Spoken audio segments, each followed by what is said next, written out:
Si cette histoire vous accroche, n'oubliez pas que la chaîne Vision Claire mérite votre soutien. Un petit clic sur la cloche pour suivre les prochaines vidéos, et un partage à quelqu'un qui aime ce genre de récit, ça fait toute la différence pour nous. Un acteur passé de la royauté hollywoodienne à la prison fédérale, puis qui s'est arraché un retour pour battre 2 records du monde Guinness en 2024. L'homme qui a regardé droit dans la caméra et prononcé des mots qui allaient hanter Marvel Studios. Il n'y aura jamais qu'un seul Blade. Wesley Snipes ne fait pas que faire les gros titres. Il réécrit complètement les règles du comeback. Et ce qui se passe en coulisses est dément.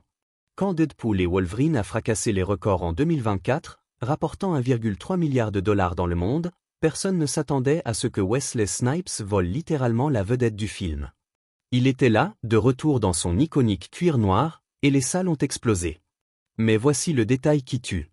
Pendant que Snipes battait des records, le reboot de Blade chez Marvel avec Mahershala Ali est resté coincé dans les limbes du développement pendant 6 années consécutives. Annoncé en grande pompe en 2019, il n'a toujours ni date de sortie, ni réalisateur, et apparemment aucun espoir.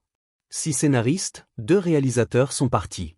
Censé sortir en 2023, puis 2024, puis novembre 2025, jusqu'à ce que Marvel tire la prise en mars 2025 et le retire complètement de leur calendrier. Le triomphe original.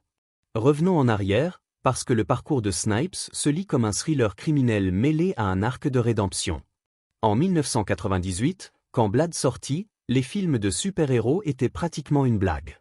Puis Wesley Snipes apparut comme un demi-vampire chasseur de vampires avec de vraies compétences en arts martiaux et une intensité authentique.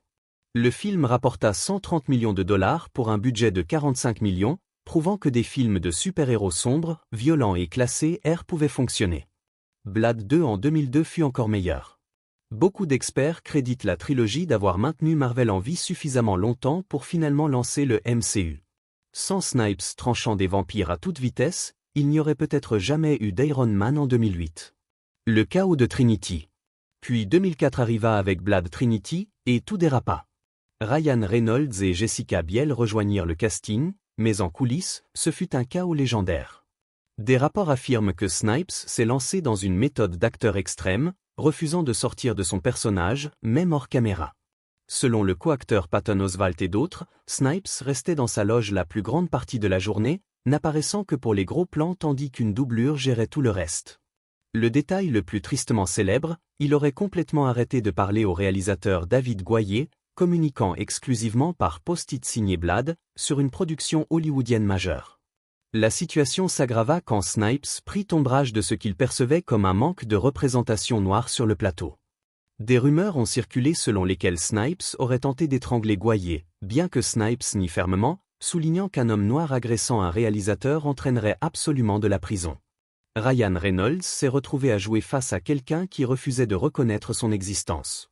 Beaucoup des répliques improvisées les plus drôles de Reynolds venaient d'une frustration authentique. Il y a un moment où il dit « Il me déteste, hein ?» Ce n'était pas écrit au scénario. C'était Reynolds commentant sa relation réelle avec Snipes. Toute la production devint un cauchemar qui aboutit à un film médiocre. Mais ce n'était rien comparé à ce qui allait suivre. La chute fiscale. Alors qu'il était au sommet de sa carrière, quelque chose de sinistre se passait avec ses finances. Snipes avait placé sa confiance dans des conseillers, lui inculquant des théories bizarres sur la fiscalité, dont Kent Hovind, qui serait plus tard exposé comme un escroc massif avec des liens vers Bernie Madoff. Ils convainquirent Snipes qu'il ne devait pas d'impôts fédéraux sur le revenu en utilisant l'argument du 861, une théorie marginale prétendant que les citoyens américains ne pouvaient être taxés que sur leurs revenus étrangers. C'est du n'importe quoi, rejeté par tous les tribunaux, mais ça paraissait convaincant. Snipes arrêta de remplir des déclarations d'impôts de 1999 à 2004, période durant laquelle il gagna environ 37 millions de dollars. Il alla même jusqu'à déposer de fausses déclarations modifiées prétendant qu'il méritait 12 millions de dollars de remboursement. Quand le fisc américain vint le voir, il s'enferra davantage, envoyant des lettres menaçantes affirmant que le fisc était une organisation terroriste illégitime. Il se déclara résident étranger non résident malgré être né en Floride. Il transféra ses biens vers une fiducie pure, affirmant qu'il ne possédait plus son argent. Chaque mouvement aggravait exponentiellement la situation. En octobre 2006, les procureurs fédéraux le frappèrent d'une accusation de conspiration en vue de frauder les États-Unis, de dépôt de fausses déclarations, et de 6 décomptes de non-dépôt de déclaration. S'il était reconnu coupable sur tous les chefs, il risquait 16 ans de prison. Le procès devint un événement médiatique. Le 1er février 2008, le jury l'acquitta des accusations de crimes graves, mais le déclara coupable de 3 délits mineurs de non-dépôt de déclaration. Le juge William Terrell Hodge le condamna au maximum de 3 ans. Il fit appel plusieurs fois, alléguant biais et racisme. Chaque appel fut rejeté. Le 9 décembre 2010, Wesley Snipes devint le détenu fédéral numéro 43355-008. Il purgea 28 mois avant sa libération en avril 2013, suivi d'une assignation à résidence. Mais le cauchemar financier continua. Le fisc lui imposa une saisie de 23,5 millions de dollars en arriérés d'impôts et pénalités. Il proposa 850 000 dollars. Ils contre-proposèrent 9,5 millions. Des rapports suggèrent qu'il doit encore environ ce montant aujourd'hui. Le retour discret. Pour la plupart des gens, ce serait la fin. Mais Snipes détient une ceinture noire 5e degré en karaté Shotokan et un 2e degré en Apkido. Il s'est entraîné en capoeira, en kung-fu au temple Shaolin, en jiu-jitsu brésilien, en arnis et en kickboxing depuis l'âge de 12 ans. Il comprend la discipline et la résilience. Il y avait même eu en 2005 des discussions sur un possible combat contre Joe Rogan à l'UFC. Ses vraies compétences en arts martiaux rendaient les scènes de combat de Blade authentiques sans doublure. Après sa libération, il reconstruisit discrètement sa carrière avec de petits rôles dans Expendables 3, Chirac, The Player. Puis en 2019, un rôle important dans le vrai film de Netflix face à Kevin Hart montra qu'il pouvait encore captiver l'écran. Les réalisateurs commencèrent à se rappeler pourquoi ils l'avaient choisi au départ. Le retour spectaculaire. Le vrai tournant arriva en 2024 quand Ryan Reynolds envoya un texto à propos de Deadpool et Wolverine. Après 2 décennies d'animosité rapportée, Reynolds tendit la main. Snipes ne croyait initialement pas que ça allait se produire. Marvel ne serait pas intéressé. Disney ne donnerait pas son feu vert. Mahershala Ali était déjà casté comme le nouveau Blade. Mais Reynolds est persuasif. Et quand Snipes apparut sur le plateau, gardant son implication secrète, même à sa famille, la magie se produisit. Quand le public revit le Blade de Wesley Snipes, les salles explosèrent. La scène où il lance « Il n'y aura jamais qu'un seul Blade » devint instantanément un mème et une pique pas si subtile envers l'incapacité de Marvel à lancer leur reboot.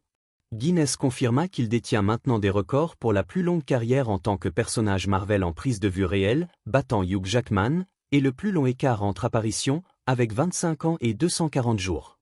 Le succès massif de 1,3 milliard de dollars du film déclencha une spéculation intense. L'insider de l'industrie Daniel Richmond rapporte que Snipes pourrait apparaître dans plusieurs projets MCU non divulgués.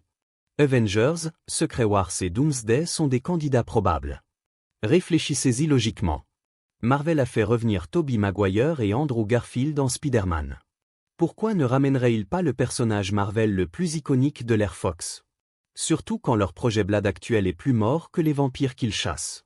La frustration de Mahershala Ali. Mahershala Ali lui-même exprima sa frustration à l'avant-première de Jurassic World Rebirth. Quand on lui demanda quand le tournage commencerait, sa réponse fut directe : appelez Marvel. Je suis prêt. Faites-leur savoir que je suis prêt. Ce n'est pas de la confiance. C'est de la lassitude venant d'un acteur qui a signé en 2019 et nous voilà en 2025 sans rien. David S. Goyer, qui écrivit la trilogie originale, a récemment admis être perplexe devant l'incapacité de Marvel à percer le scénario. Un chasseur de vampires qui chasse des vampires devrait être simple. L'ironie est magnifique. Marvel Studios, maître de l'univers partagé, n'arrive pas à résoudre Blade. Pendant ce temps, Wesley Snipes apparaît pendant peut-être 10 minutes dans Deadpool et Wolverine et vole tout. Il n'avait pas besoin d'histoire d'origine complexe ou de mise en place de suite. Il avait juste besoin d'être Blade. Ceux qui se profilent. Tout ça place Marvel dans une position fascinante. Ils ont Mahershala Ali, double lauréat aux Oscars, engagé sur le rôle, des années de développement et des millions investis. Mais ils ont aussi Wesley Snipes, la seule personne que le public veut vraiment, prouvant qu'il peut encore le faire à 62 ans. Les spéculations suggèrent que Marvel pourrait laisser Snipes revenir pour un dernier vrai film Blade. Ou peut-être que les 2 versions existent dans des univers différents. Ajoutant de l'huile sur le feu, Snipes signa avec Independent Artist Group en octobre 2024, signalant de sérieuses ambitions de carrière. On ne science qui vaut plus que n'importe quel succès au box-office ou récompense. C'est un héritage qui transcende le divertissement et parle de la capacité humaine fondamentale à grandir et à se racheter. Les derniers titres ne sont pas des nouvelles de dernière minute au sens traditionnel.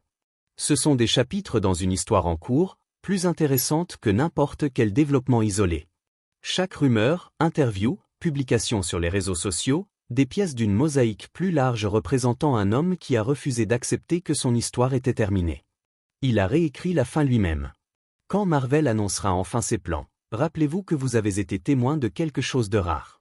Quelqu'un qui tombe d'un sommet absolu, qui touche le fond de façon spectaculaire, et qui remonte par la détermination et le talent. Hollywood, connu pour dévorer ses jeunes et écarter ses vétérans, a fait de la place pour un second acte que personne n'avait prédit. Une légende a refusé de s'éteindre en silence, forçant le monde à se rappeler pourquoi les légendes deviennent des légendes. Il n'y aura jamais qu'un seul Blade, et son nom est Wesley Snipes.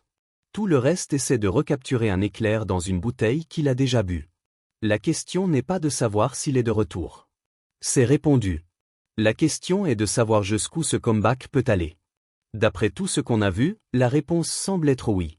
Certaines histoires demandent à être racontées jusqu'au bout, et celle-ci en est une. Qu'en pensez-vous? Marvel devrait-il offrir à Wesley Snipes un dernier film solo Blade, ou devrait-il s'en tenir à Mahershala Ali si le reboot finit par voir le jour un jour? Donnez votre avis dans les commentaires ci-dessous. Et si vous pensez que Snipes mérite de revenir dans le MCU pour Secret Wars ou Doomsday, écrasez ce bouton like et faites savoir à Marvel ce que les fans veulent vraiment. N'oubliez pas de vous abonner à Vision Claire et d'activer la cloche pour ne jamais manquer les dernières infos sur Wesley Snipes, la saga Blade, et tous les derniers comebacks hollywoodiens.